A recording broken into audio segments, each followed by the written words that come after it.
هاد المناسبة في هذا الشهر العظيم.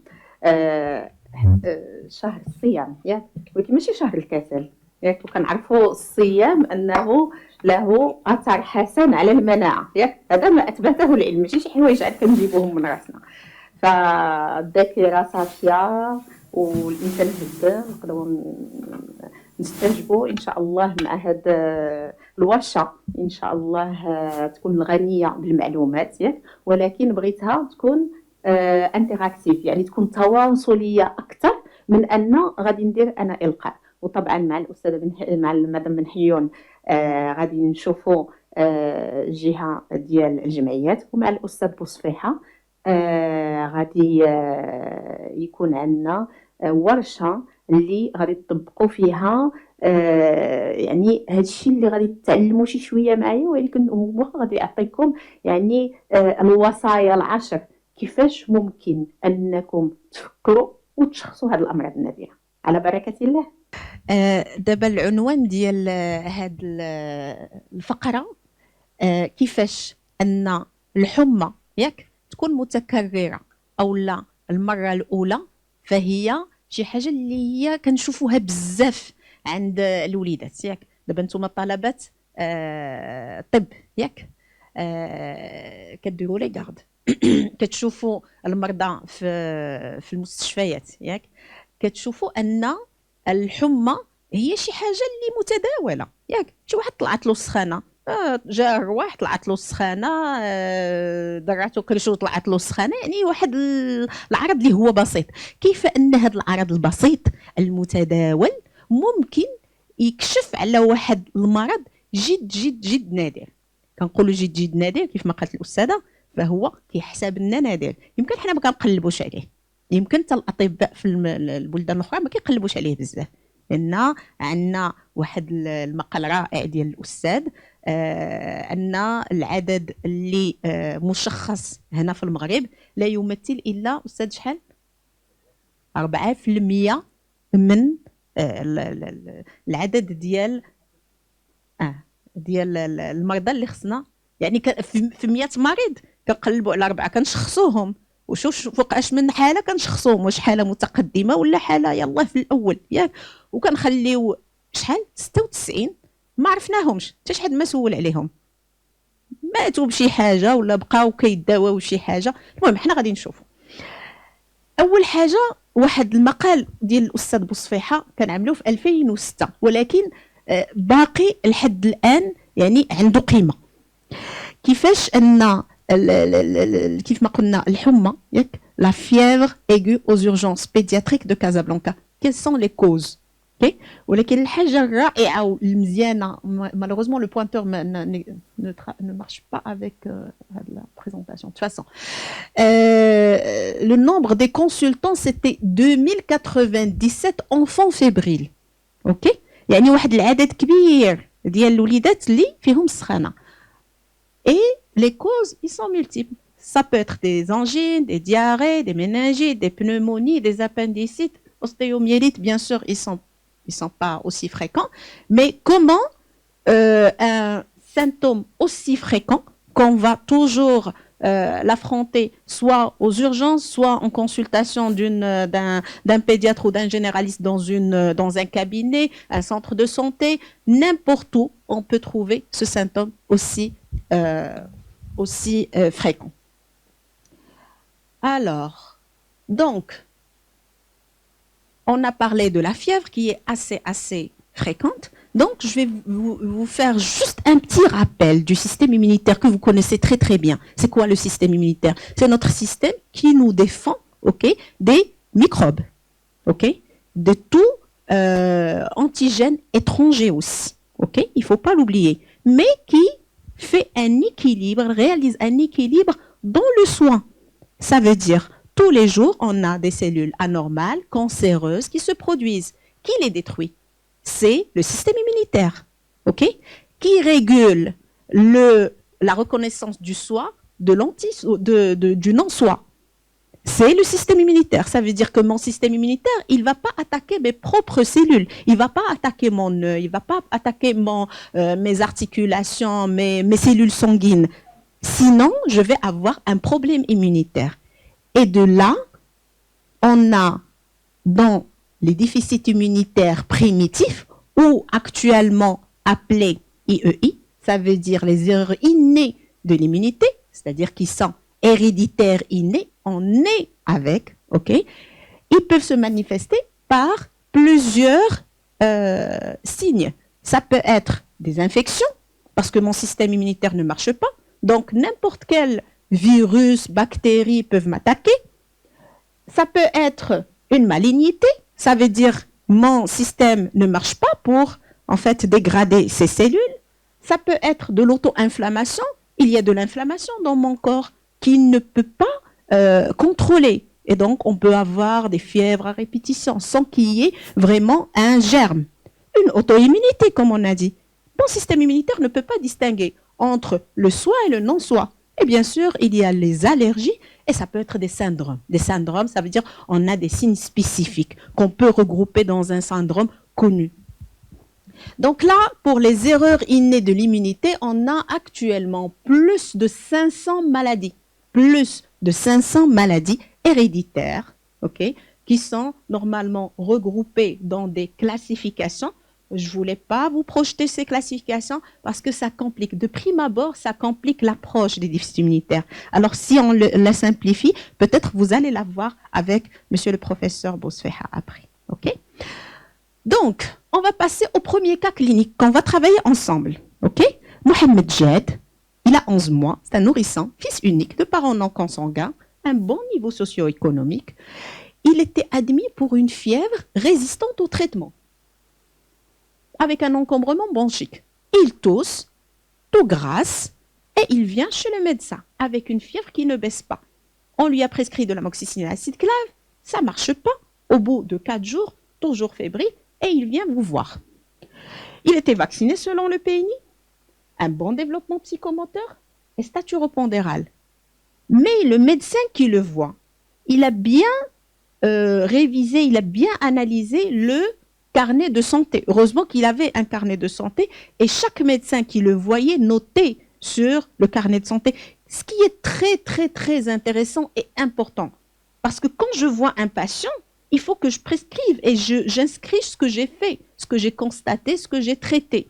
Parce que ça constitue un historique, l'historique du patient. Okay? Donc, il a pioché dans ce carnet. Et qu'est-ce qu'il trouve? Il trouve une stagnation à partir de l'âge de 4 mois. Okay? L'enfant ne prend pas de poids. Un épisode de bronchiolite virale légère à l'âge de 3 mois, bon, il dit que c'est normal, il n'y a pas de problème, tous les enfants peuvent faire une bronchiolite virale. Mais un épisode de muguet buccal, mais le médecin écrit extensif quand même. Ça veut dire extensif.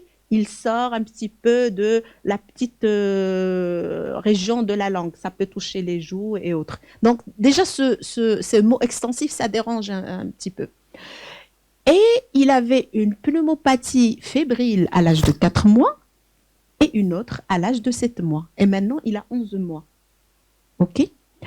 Donc, il fait son examen. Il trouve qu'il a un poids à 5,8 kg. Comment vous trouvez ce poids? Avec une taille à 62 cm. Donc, normalement, vous aurez besoin d'une courbe, ok? Mais il est moins de DS, ok? Donc, il n'a pas un bon développement staturopondéral. Une température à 39, il le trouve polypnéique, signe de lutte respiratoire et des râles crépitants bilatéraux.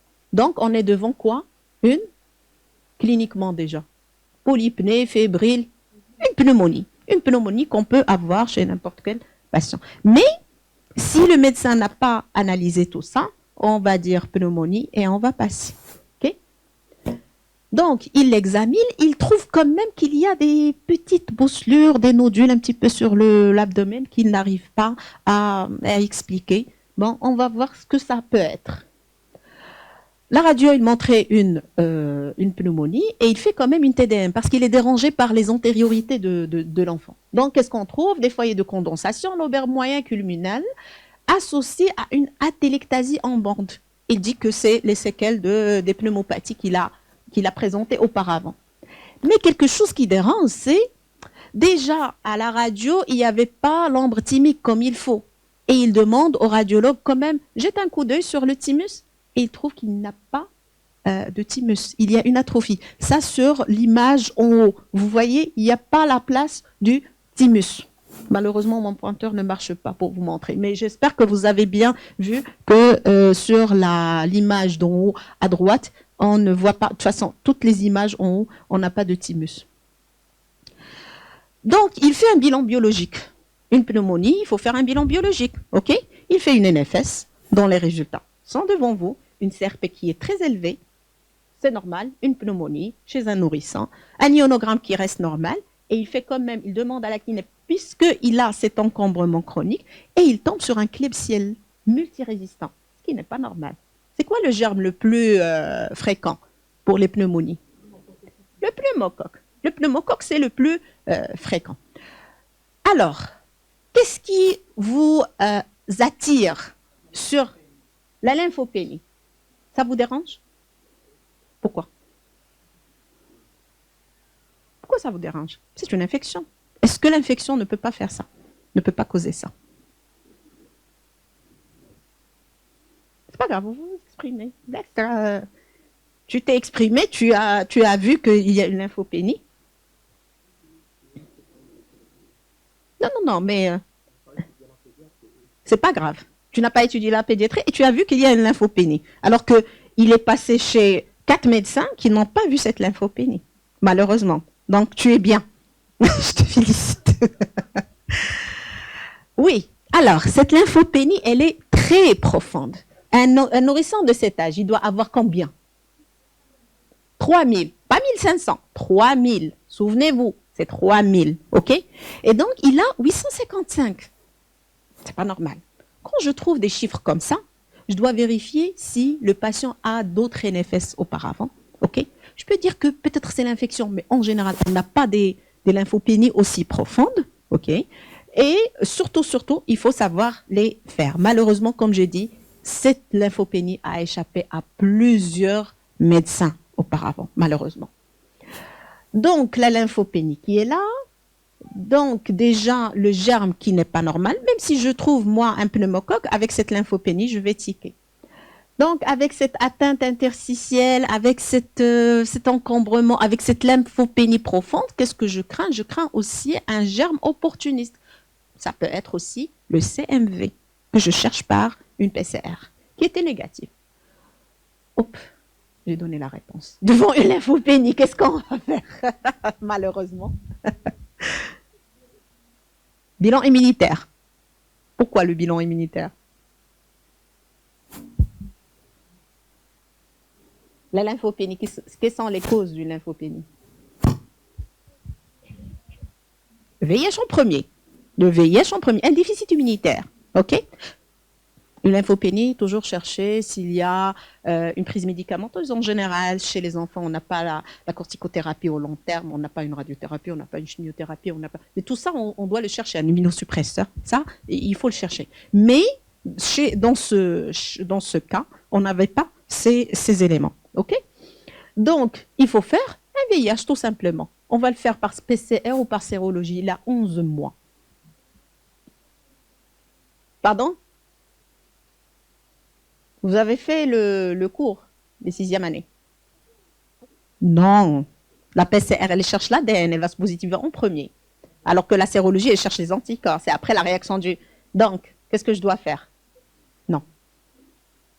Je vous explique, c'est exprès que je l'ai dit. Parce que c'est vrai que pour confirmer qu'il s'agit d'une infection VIH chez le nourrisson, c'est une PCR. Mais quand j'ai une sérologie négative, ok, ça veut dire que déjà la maman, elle n'a rien. Il n'a pas d'où attraper le VIH, le nourrisson. Il le prend de chez qui? C'est sa maman. Si je trouve une sérologie positive, c'est peut-être il est atteint, soit que c'est les anticorps de la maman qui sont transmis d'une façon passive. Et là, je vais me poser la question et je vais faire une PCR. Si ma PCR elle est positive, donc le patient il est atteint de VIH. S'il est négatif, ça veut dire que c'est plutôt les anticorps qui sont passés. OK?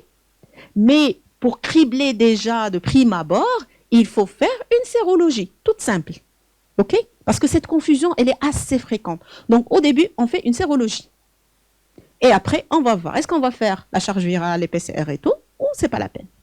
Alors, notre PCR, notre sérologie VIH, elle était négative. L'étape suivante, c'est quoi? Qu'est-ce que je vais faire?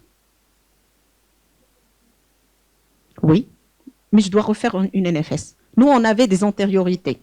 OK? Je vais refaire une NFS, pas concomitante. Concomitante parce que à l'hôpital, ils n'ont pas un système pour mesurer les lymphocytes totaux.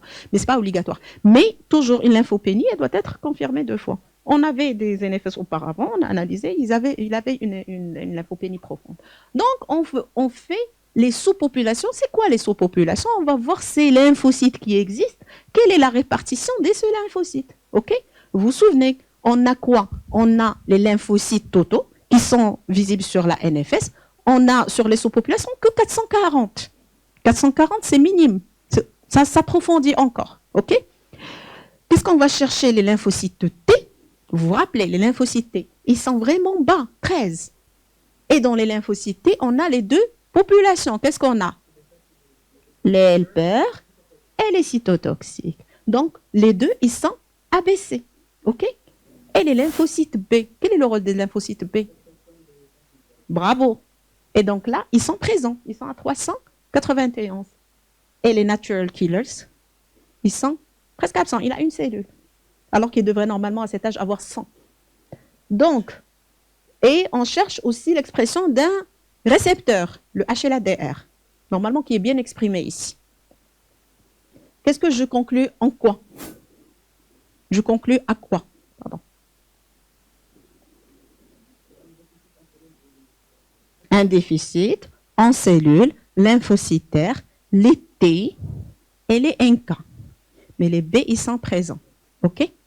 Donc, qu'est-ce que je dois faire? À 11 mois, je vais voir, est-ce que cet enfant, il a aussi les anticorps? Parce que vous savez qu'on a des lymphocytes, OK, qui vont travailler eux-mêmes directement. C'est le système adaptatif. Et on a une sécrétion des anticorps. Alors, ces anticorps, on les a dosés. Il n'y a pas des anticorps chez les enfants. OK? Les IgG, ils sont bas. Les IgA, il est basse. IgM, IG aussi, non. Donc, il est en A-gamma. Malgré qu'il a des B. Et pourquoi il ne produit pas les anticorps? Tu le dis à haute voix?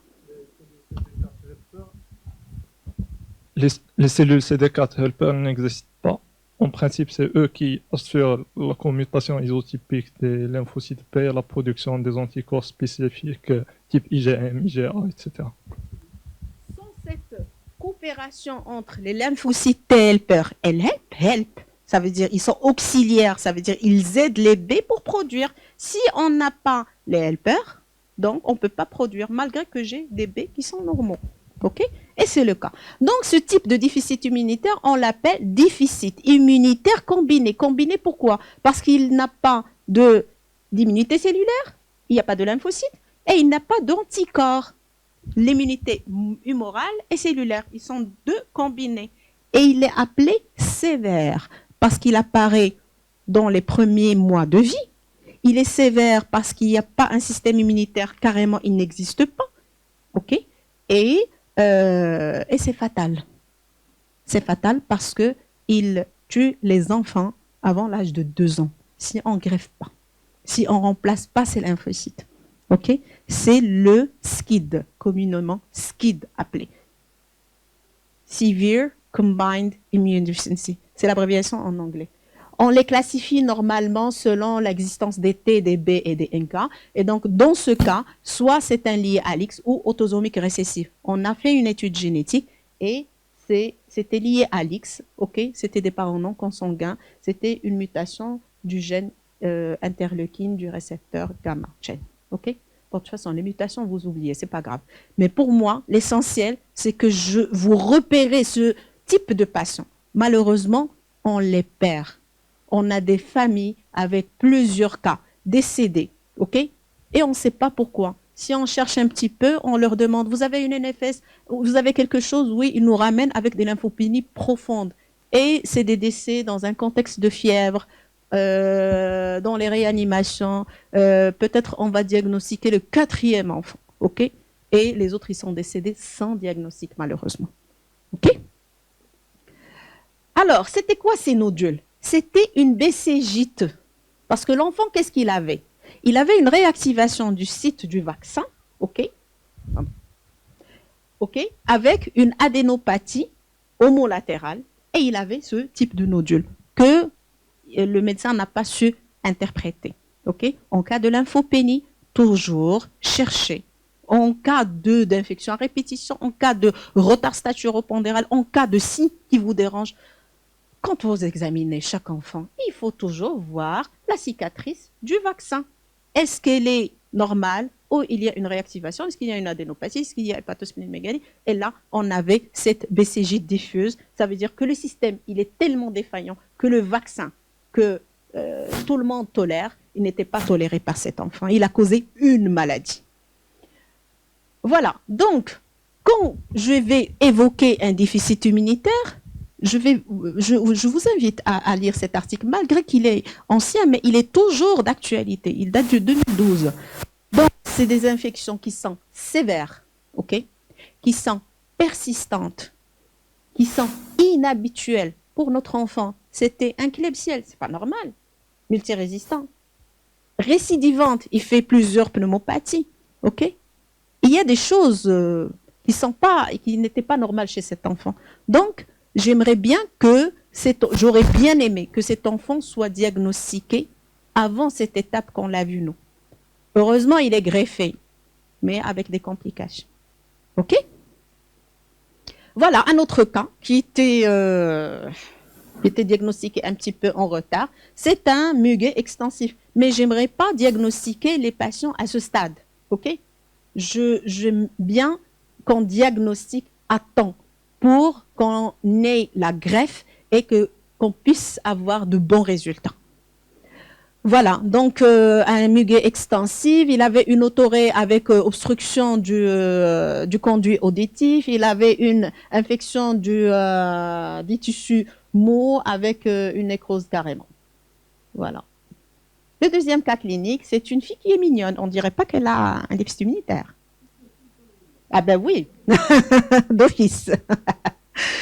Alors, qu'est-ce qu'elle a? Alors, elle se présente pour une fièvre prolongée.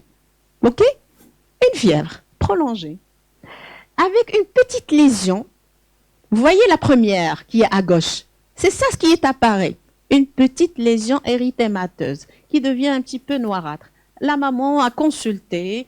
C'était un personnel paramédical, donc elle n'a pas de problème d'accès aux soins ou autre. Donc le médecin l'a vu, il a dit peut-être c'est une lésion due au staph. Il a bien traité, c'est de l'amoxicilline, acide clave avec de l'acide fusidique en local. La conduite, elle est nickel.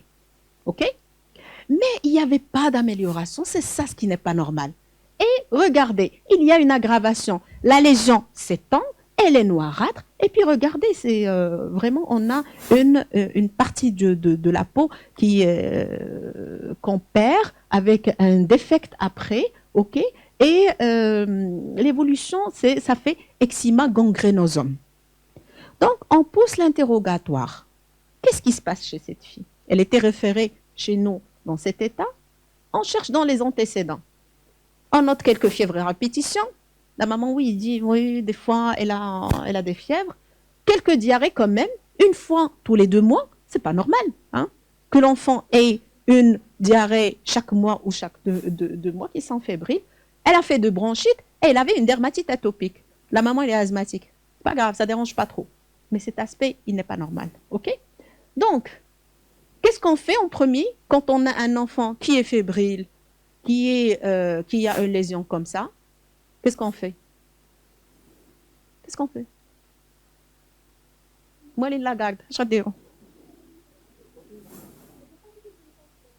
Stabiliser. Il est stable. Vous l'hospitalisez devant ce cas. Il faut l'hospitaliser. On ne peut pas le traiter à titre externe. Et on fait un bilan. Le bilan infectieux. Une NFS, une CRP, on va faire l'écouvillonnage. L'écouvillonnage, il est important. Il ne faut pas l'oublier. Chaque fois que vous avez quelque chose à prélever, n'hésitez pas. Surtout que les écouvillons, ils ne sont pas vraiment chez traumatiques, invasifs. OK? Donc, on a fait une NFS. Regardez la NFS. Et on a une CRP qui confirme l'infection. 361, c'est très élevé. On fait l'écouvillon. Bon, l'écouvillonnage, il ne va pas vous donner le résultat sur le champ, c'est-à-dire vous devrez normalement traiter l'enfant avant pour pouvoir traiter, pour pouvoir sauver l'enfant. Et après 2 jours, on a un pseudomonas aérugénisant.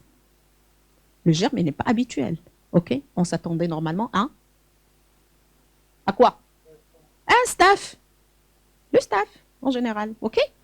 Donc, analysez ce bilan. Je passe ou c'est bon? C'est bon?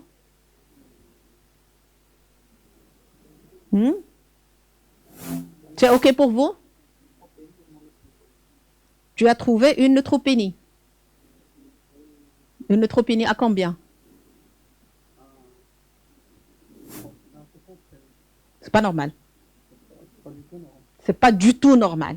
Donc, la clé, c'est quoi? Analyser la NFS. L'autre patient, qu'est-ce qu'il avait? Il avait une lymphopénie. Et celui-là, qu'est-ce qu'il a? Ou celle-là? Une neutropénie. Peut-être si je vois que les leucocytes, regardez, le nombre de leucocytes, c'est combien? Il est à combien? À 12 000. 12 000, c'est normal. Si je n'analyse pas la formule, je vais rater le diagnostic. Donc, les PNN, ils sont vraiment bas. Donc, on a les 73, on a une monocytose et on a fait les PNN durant l'hospitalisation. On a refait pour voir est-ce que c'est juste l'infection ou c'est une neutropénie persistante ou il s'agit de quoi. Donc, on a vu que il y a ascension des PNN, ça touche les 2000, 5000, 2000, 3000 et puis ça commence à baisser à 1000. Donc, 1000, c'est pas normal. On a continué et on est tombé sur des 300 et puis elle a baissé même à 2 PNN après. OK? Donc, c'est une fille qui fait quoi? Une neutropénie cyclique. Donc, le message ici, c'est toujours analyser la formule. OK? Leucocytaire. Ne pas se contenter du nombre de leucocytes parce qu'il y a des fois des compensations. OK? On a une monocytose qui fait élever le nombre de leucocytes et on rate la lymphopénie, on rate les neutropénies, on peut rater des choses. Donc voilà, le bilan immunitaire. Est-ce qu'on va le faire ou pas? Puisque je l'ai projeté, bien sûr, on va le faire.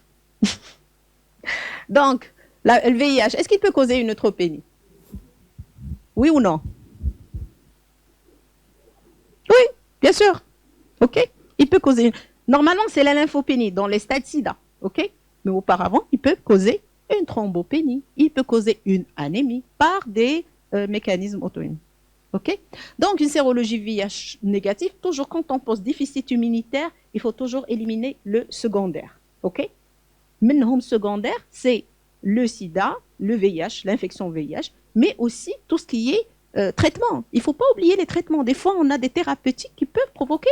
Et les pharmacos ici, ils peuvent nous confirmer. Ok, il y a des thérapeutiques qui peuvent faire baisser les PNN comme effet secondaire. Donc, on a fait les sous-populations lymphocytaires qui sont normaux, l'expression du récepteur HLA-DR qui est 100%, il est normal, et le dosage des immunoglobulines, il est comment? Il est normal. Même les IgG, ils sont élevés par rapport à l'âge. Ils sont à 10. À votre avis, pourquoi? Pourquoi? Parce qu'on a un système immunitaire adaptatif qui est normal. On a les lymphocytes T, on a les lymphocytes B, ils peuvent combiner. Mais il y a le système immunitaire inné, la première barrière qui ne marche pas. OK? Et donc, le deuxième système, il va faire quoi? Il va faire de son mieux pour colmater les brèches. OK? Et donc, c'est pour cela qu'on a ces ascensions des IgG. On a fait même une moelle, il faut la faire normalement, et la moelle était riche. Mais elle est riche en général quand on a une ascension des PNN. Quand on a le nadir, on l'appelle le nadir, je pense que ça vient du mot nadir, ok? Nudrat al-khalaya, ok? Donc, on a un arrêt, ok, des premiers holocytes. Le diagnostic, c'était une neutropénie cyclique. Okay? Et on peut avoir un autre patient qui peut avoir une neutropénie congénitale sévère, une neutropénie qui est persistante. Okay? Et là, on peut utiliser des facteurs de croissance que vous connaissez, je pense, c'est le GCSF, pour simuler un petit peu la moelle pour produire les PNM. Voilà. Donc, c'est quoi ça? Ça, un petit rappel d'où viennent ces cellules dont on a parlé. Il y a la lignée lymphoïde qui vient des cellules hématopoïétiques qui va donner la lignée lymphoïde avec tout ce qu'on a vu, les T, les B, les NK et autres. Et on a la lignée myéloïde, okay, qui va nous donner quoi? Les neutrophiles, les basophiles, les eosinophiles, plaquettes et aussi les globules rouges. Donc, si on a une anomalie sur l'une des voies, on va avoir quelque chose qui va manquer. OK? Et donc, ces lymphocytes, quand ils vont quitter la moelle, ils vont soit se diriger vers le thymus, OK, pour l'éducation. Et là, on aura un thymus, un tissu thymique qui est normal. Mais si j'ai l'absence des T, déjà la moelle ne produit pas. Ce tissu ne va pas être bien formé. C'est pour cela qu'on a une atrophie thymique. C'est tout à fait normal dans les skids. Et aussi, j'aurai la lignée B qui va, comme a dit votre camarade, elle va coopérer avec les T pour nous donner la production des anticorps. Ça marche? Alors, on passe à un troisième cas clinique ou c'est bon? Saïmine ou la Noustro? Bien. Alors, c'est Yamna. Yamna, elle est âgée de 9 ans. Elle est plus grande maintenant. Alors, tout sèche, fièvre prolongée, avec un amaigrissement. Elle avait une pneumonie apicale droite. Elle était traitée. L'amoxicillin clave, macrolide, ça ne marche pas. Rien ne marche. On est passé même à des traitements un petit peu plus... en fait, ce n'est pas la première ligne. Du Fortum, de la Cipro, on y va, plusieurs hospitalisations, ça ne marche pas. Dans notre contexte, on pense à quoi? Tuberculose, c'est normal. Pays d'endémie, ça résiste, c'est une tuberculose. On fait malheureusement l'IDR, elle est négative. Les BK crachats, ils sont négatifs. Quantiférants, négatifs. Mais on se dit quand même, faisceau d'arguments, on a les signes cliniques, on va traiter comme tel. Donc, on traite par des antibacillaires. L'évolution, après 3 mois, avec une bonne observance sous antibacillaire, malheureusement, apparition d'une pleurodysode gauche. Donc, elle ne répond pas. C'est pas normal. On fait une radiothorax. L'atteinte, elle est bilatérale avec une scissurite et la pleurésie. Donc, on décide de faire quoi? Une TDM thoracique. La TDM, elle est comme ça. Donc, on trouve foyer pneumonique systématisé du lobe supérieur droit et du lobe inférieur gauche, avec multiples petits foyers alvéolaires diffus. Okay? Donc, l'atteinte, elle est vraiment patente. Mais, et on objective aussi la pleurésie de petite abondance, mais le radiologue, il nous rajoute la cerise sur le gâteau. C'est qu'il trouve, il passe par des coupes au niveau du foie, il trouve quoi? Il trouve une lésion hypodense de 4 cm et demi quand même. Une vraie lésion, okay, du segment 7 du foie. Donc, ça veut dire que il y a double foyer, cette atteinte pulmonaire qui ne régresse pas. Donc, est-ce que ça vous semble normal? Une fille de 9 ans jusque-là bien portante, n'a aucun problème. Ce genre d'atteinte, qu'est-ce qu'on fait? Qu'est-ce qu'on fait? On va.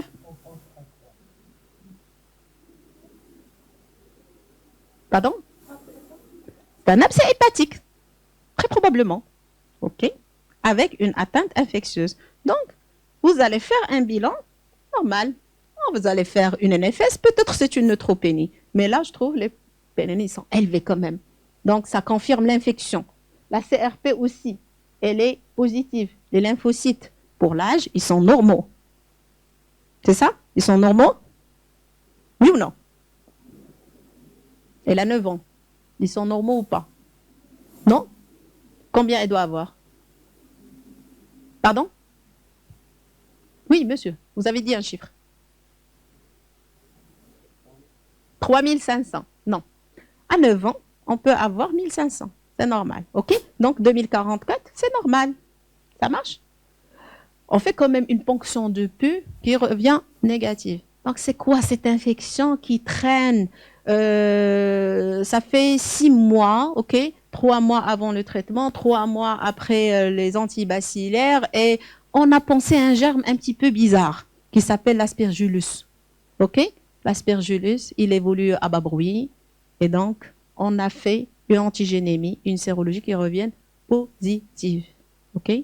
Donc, le système immunitaire ne marche pas. Parce que c'est pas n'importe qui peut avoir un aspergillus, ok? On est normalement immunocompétent. On a de l'aspergillus là où il y a de la poussière, des constructions. Alors, le défect, il va être où pour avoir l'aspergillus? Les PNN.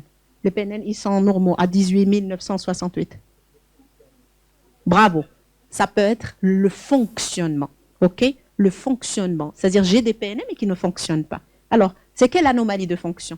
Vous pouvez nous expliquer? Ça peut être un problème de bactéricidie et ça peut être un problème de recrutement de PNN.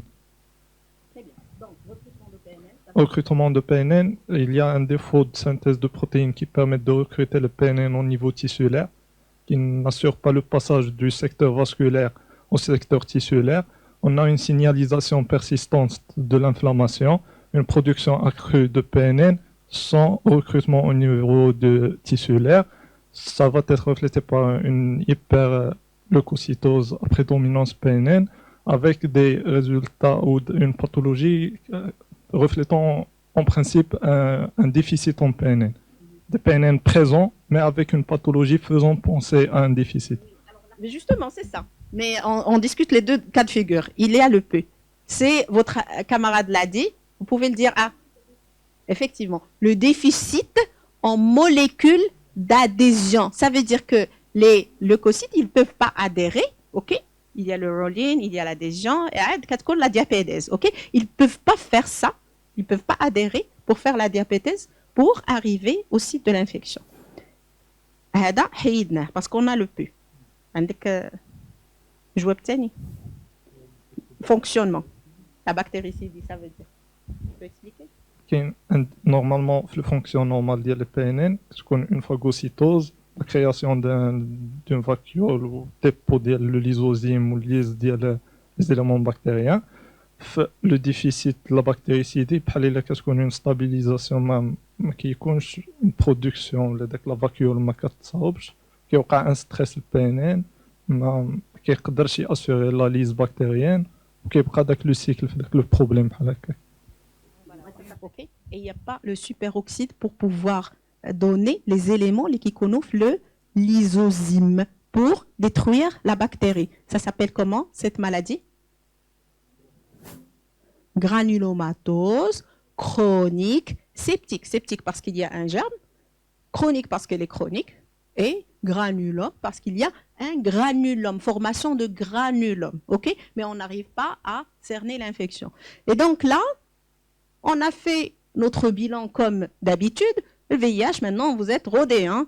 VIH en premier, les sous-populations qui sont normaux, tout à fait. On a fait un dosage d'immunoglobulines ou les IgG, ils sont vraiment élevés. Ils sont à 31 quand même. 31, quand vous trouvez des IgG élevés, méfiez-vous toujours du VIH qu'on a déjà éliminé. Et il faut voir, il faut penser. J'ai un système adaptatif et inné. Donc, si l'inné ne marche pas, l'adaptatif, il va vouloir compenser. Et donc, c'est pour cela qu'il travaille beaucoup. OK? Donc, on a 31. Et donc, on a fait une étude des fonctions des PNN, l'explosion oxydative, comme a dit M. Bosfeha. Et donc, on trouve des pourcentages qui sont très bas. Normalement, on doit avoir les 99%, les 100%. Ils sont à 4, à 8, à 17 et à 5. Donc, comme a dit votre camarade, sur le schéma, le premier schéma, on a la bactérie qui rentre, elle est formée, après les pseudopodes, on forme le phagosome qui va fusionner avec le lysosome et on va avoir le phagolysosome. Donc, dans ce phagolysosome, qu'est-ce qu'on aura? On aura la production du superoxyde qui va via le NADPH, ok, qui va tuer la bactérie. Si on n'a pas cette cascade, ok, on ne peut pas avoir les molécules qui vont lyser la bactéricidie. Ils vont faire la bactéricidie. Et la bactérie, elle va rester dans les neutrophiles. Donc, il va appeler d'autres neutrophiles qui vont former le granulome et ils vont être inefficaces. Okay? Donc, ça s'appelle la granulomatose chronique septique. Okay? Donc, en général, ces enfants, ils se manifestent par à bas âge, en général. Cette fille, elle était un petit peu un tableau clinique un petit peu retardé. Mais il ne faut pas dire que les déficits immunitaires, c'est toujours les nourrissons. Ça peut être même l'adulte. Okay? Donc, si on a un abcès anal chez un bébé, okay? Il ne faut pas dire que c'est une fistule malformation. Toujours, il faut se méfier des déficits immunitaires, surtout les granulomatoses chroniques septiques. Quand on a un abcès du foie, okay? Quand on a un adénoflegment aussi, c'est pas normal. Okay? On ne peut pas dire non, il y a une porte d'entrée et c'est tout à fait normal. Voilà. Le 4e cas clinique, et je pense que c'est le dernier. Vous allez être soulagés. Donc, Adnan, il a 2 ans et demi, admis pour une pneumonie fébrile, avec une détresse respiratoire modérée. Il n'y a pas vraiment une histoire, mais à l'examen, qu'est-ce qu'on trouve? On trouve le poids et la taille qui ne sont pas normaux. OK? Donc, Saleh Ben Hassen, si vous permettez, est-ce qu'on peut avancer rapidement, s'il vous plaît, parce qu'il y a encore 3 autres sessions, si vous permettez. Merci. Ça marche. Parce qu'on a, j'ai prévu 1 heure, parce que j'ai vu 1 heure sur le programme, c'est pour cela. Donc, c'est très intéressant et on apprend beaucoup de vous. Oui. Alors, un retard staturopondéral, ce qu'on trouve sur l'examen, c'est des choses un petit peu particulières. On trouve un eczéma, on trouve purpura, on trouve des choses qui ne sont pas habituées. Ça veut dire qu'il faut toujours faire un examen clinique qui est très méticuleux.